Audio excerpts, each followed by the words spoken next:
Well, at this moment, I feel like he's overrated. The name, he is it's the name Curry. It's like off of Lion King. What's his name? Mufasa. Say it again. Mufasa. Ooh, like it's his name. I feel like he's past the name now. The game is past the name. Curry was it.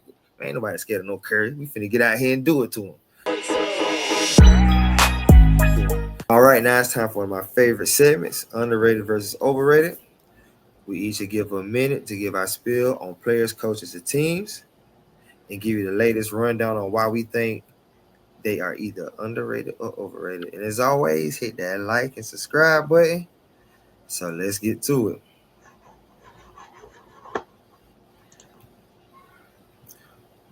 First up, we got Stephen Curry.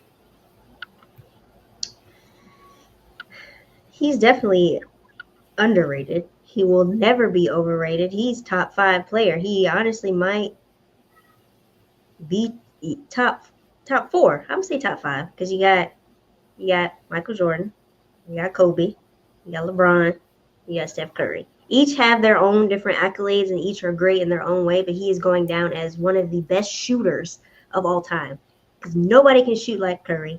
Nobody can make the shot wet like Mr. Chef Curry over here.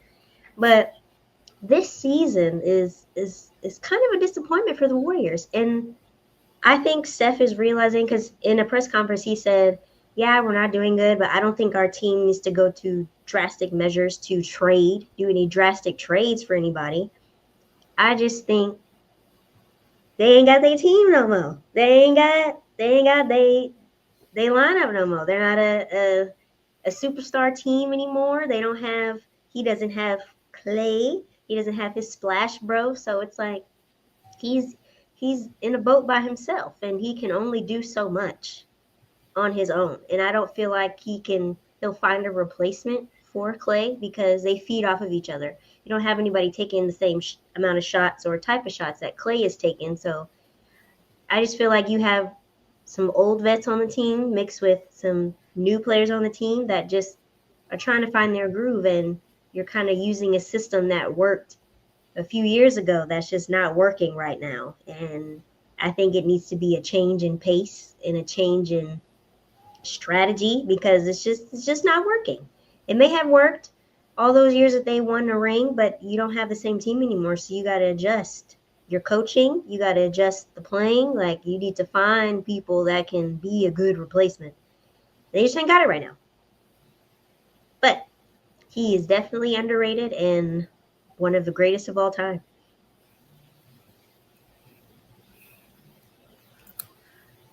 Well, at this moment, I feel like he's overrated. The name, it's the name Curry. It's like off of Lion King. What's his name? Mufasa. Say it again. Mufasa. Ooh, like it's his name. I feel like he's past the name now. The game is past the name. Curry was it. Ain't nobody scared of no Curry. We finna get out here and do it to him. They're older now. Like you say, the teams broke up. The teams broke up. Y'all older. Draymond missed the podcast, man. He going there. He going to broadcasting after this. So not to say after the season, but just after when he's done playing, Draymond going to pod, Yeah. broadcasting. Mm-hmm. So yeah, I just feel like right at this point, right now, he's overrated. It's just the name. It's just the name. Greatest shooter all time though. But I just really feel like I don't know. Personally, I just feel like he's just overrated all around. I mean, I can't take what he's done for the game, but personally, I feel like he's overrated all around. He just can shoot real good. Yeah. I mean, basketball team.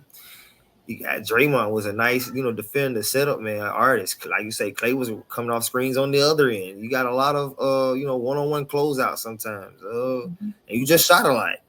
And you can shoot good. Mm-hmm. You can dribble really good. But I Mm-hmm. mean, it's part of the game, but still overrated. It's like whenever I think of the Warriors, I think of that song by Boyz II Men, "End of the Road." It's like, although we've come to the end of the road. It's the end of the road for y'all. It ain't the same no more. Yeah, It ain't the same. yeah. Time to move on. And then all y'all he popping up with different business ventures. Yeah. Right now you just playing to get your stuff popping. Right. Exactly.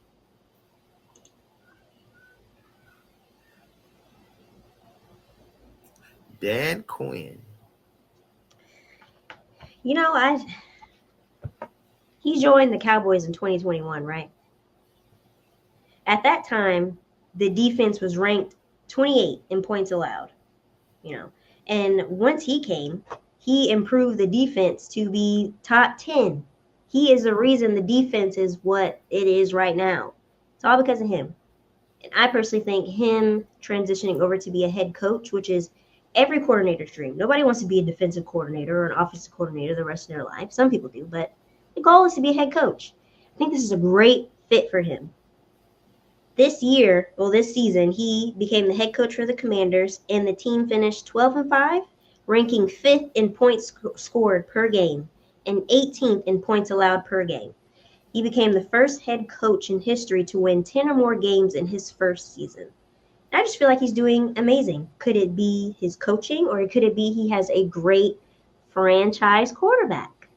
Like I feel like they having Jaden Daniels. I just feel like that was just a great decision for the Commanders because the team hasn't really had anybody since RG3. I just feel like the team wasn't really doing anything, but I just feel like him as a coach is just a great fit, and I definitely feel like he's underrated as a head coach in the NFL, and he's doing great things, and I'm rooting for them. I hope they go all the way.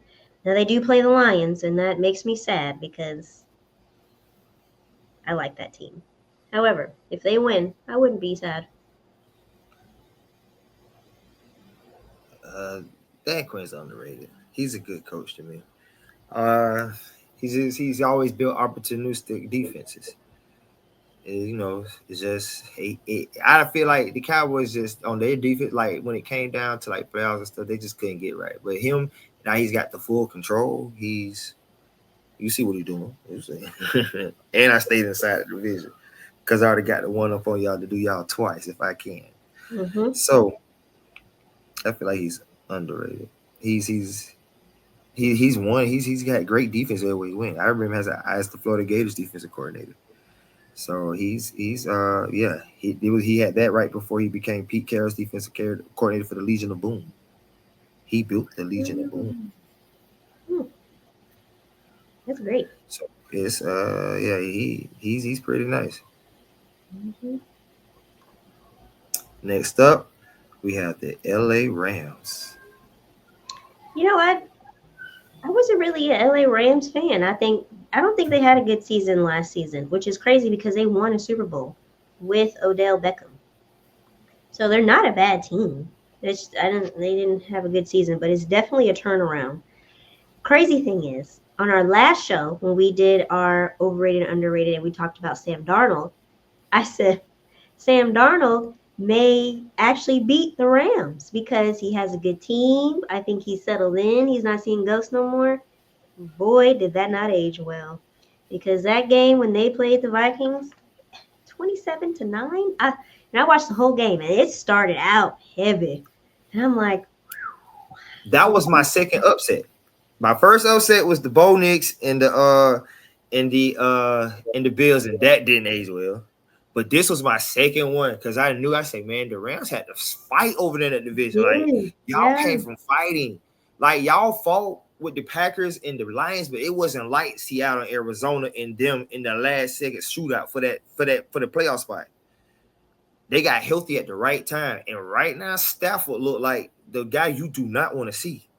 yeah, they are playing very well. That game was really good. And Donald went back to seeing ghosts. He did the time. Darnold, there was like the commentator was like, "Oh my God, he won't let go of the ball." Yeah, He's holding on to the ball too long because he was like, "You got to let it go. You got to understand. Like even third, you already in third and long. Why get in third? Why get in fourth and longer?" right. Now Stafford can play action, hand it up the gut. He can do what he wants. He started the game like 10 for 10. Mm-hmm. Cooper Kupp made a big play down the field late. Puka was just everywhere. Kyron Williams, but really it was Stafford. Stafford just looked like the Matthew Stafford of old. Yeah. And This team, that defense was after him. oh man. Oh man. Jared Verse had him a great game. I said it. That's why I told you, I see why you go get a Jet verse first round. Scheme fit. You needed someone Mhm. that else to you replacing the Aaron Donald production. The team was built like that. Pressure off the defensive line, and we finna come after it. We got it. You ain't got time to throw it. You can't do it. Yep. This team is definitely underrated. And for the season, they averaged 21 points per game, ranking number 20th in the league. And then the total offensive yards per game stood at 331. And then Puka Nuka, Kyron Williams, Cooper Cup, Demarcus Robinson. Like, you got some players over there that are hungry with a capital H. For one, they were playing for something. With all those fires going on in LA, they had to go to Arizona to play. They had to do everything they can to make the Rams feel at home. And they definitely brought that home LA vibes to the field and dominated. Underrated. Anthony Edwards. I feel like he underrated. Of course. I feel like he underrated. Mm-hmm. He he got that mentality. Like I ain't think I want to was I ain't think I ain't gonna be passing this ball too much tonight. All right, you see the face. All right, Kobe Jordan I see it all over this young man. Baby I ain't Jordan. saying I ain't gonna say he gonna win as many as them, but he got a couple of them in him. Right. He It's because he's just, young. It's scary how good he is. yeah. It is unfortunate because he's really good. He just doesn't play for a good team. I mean, the Minnesota Timberwolves aren't bad. They played the Nuggets, to win their conference bowl championship. But it's like I just I don't think of the Timberwolves when I just think of, oh, what's a good top five team? Hmm? You think so? Yes, Top five team. defense win defense win championships, and they So got it because of the defense, you feel like they're a top five team in right the now. year.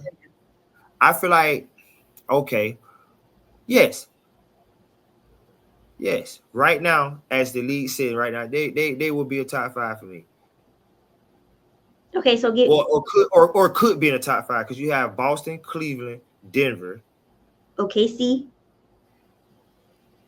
OKC, Boston, Cleveland, Denver, OKC.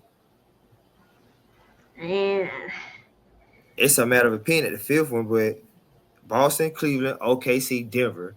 I mean, some will probably put Milwaukee. I was gonna say the Bucks because I feel like they're more well put together than the Timberwolves. Timberwolves, okay, top 10. I feel like the Timberwolves ain't got no identity crisis. It's gonna be what it is when they play out. Like at the end, Dame or Giannis. That's the problem you have with like multiple stars of that magnitude. Dame or Giannis. Everybody know where the ball going. Stop it. Yeah, It's going to him, and that's what you need. You need that closer like that because now it collapses, and the other so and so's don't matter. They just got to do their role. yeah, he needs a good right hand man, which is why I feel like they traded for other people like with DiVincenzo and who else did they? Julius Randle, you need Yeah, the players that can win on one. Julius Randle can win a one on one. yeah, DiVincenzo can win a one on one. Honestly, Gobert can win a one on one because it's hard to out rebound him. He get an offensive rebound, he can go right back up. It's you got players who can win one on one in their respective ways. That's what you want. You don't need them to fly around doing everything. Just get. And then when it comes to scoring, y'all can score, but y'all know what it is. I got y'all. That's my job. I just feel like teams like Giannis, even sometimes with Boston, like with Cleveland, you know what it is. It's Money Mitch. Garland do a little something, Mobley, they y'all do it. But when it's like that, when it's crunch time, whatever, it ain't no question. It's me. Boston, I feel like sometimes have that issue. You got Tatum, Brown, take one. And sometimes when they fully healthy, Porzingis. Sometimes I feel like teams need that. That's when it come down to it, him. We just got to set the screen, set up the pass, do our part, and he gonna do his. Mm-hmm. I feel like so far he's doing it. The West is just a tough, you got Bron and AD out there. Sabonis and Fox. What is his name? Wimby. Houston. Denver. It's a strong Western front. Yeah. When it comes down to it, I think he can take that Power 5 spot. Yeah, You see, he got that 5 on his jersey. I feel like he is great at taking it to the rack and getting, the little floaters. But at the 3, I think he just needs to work on that a little bit. But other than that, I feel like he's the type of player that you need to be, because these players be taking too many 3 shots because they don't want to take that body. But he's not scared to take that shot to, get that one-on-one, apply some pressure. That's what I like about it. I just feel like he shouldn't shoot as many. Yeah. Get to your game. Do what you normally do and take it to the rack. Yeah, that's what I say. Get to your in-between game. Do what you do. Mm-hmm. Doug Christie. You know what really frustrates me about this situation is you look at the team, right? It is the exact same team minus one player from last year who made it to the playoffs the first time in a long time. They had the best coach of the year. You fired him. The day after you fired him, you moved Doug Christie to the head coach position, and now the team's playing well. Why? What's changed? It's the same place. It's the same players. It's the same personnel. You're just missing one person. What changed? So it makes me think, were these players not playing well just to get the coach out because there were some internal issues that we don't know about? Because now all of a sudden the coach is out, and now y'all want to play well? Keegan Murray. Keegan Murray is De'Aaron Fox. Like, it just doesn't make sense. You had a really great coach, and now this coach comes in and wants to take all the effort. Like, he may be the best coach in the world, great at what he does, and I'm not saying he isn't. He used to play for the Kings, so it's a great person to have on the coaching staff. But one change, the day after, y'all want to find your jump shot. Y'all want to find your rhythm on the court.